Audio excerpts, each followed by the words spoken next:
কোরআনের কাছে কেউ যদি প্রশ্ন করে, ও কোরআন, এই পৃথিবীতে নাজিল হওয়ার আগে তুমি কোথায় ছিলে? কেউ যদি প্রশ্ন করে, কোরআনে কারীম নিজে নিজের পরিচয় শোনায়, আমি কোথায় ছিলাম শোনো।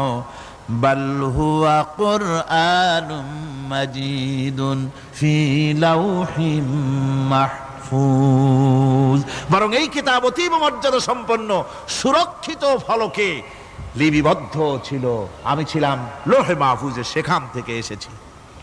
যদি কেউ প্রশ্ন করে, কোরআন কি কোরআন, তুমি কার উপরে অবতীর্ণ হয়েছ?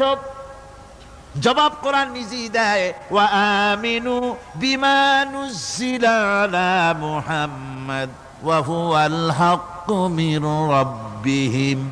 ঈমান আনো সেই জিনিসের উপরে যেটা মুহাম্মদ সাল্লাল্লাহু আলাইহি ওয়াসাল্লামের উপর অবতীর্ণ হয়েছে।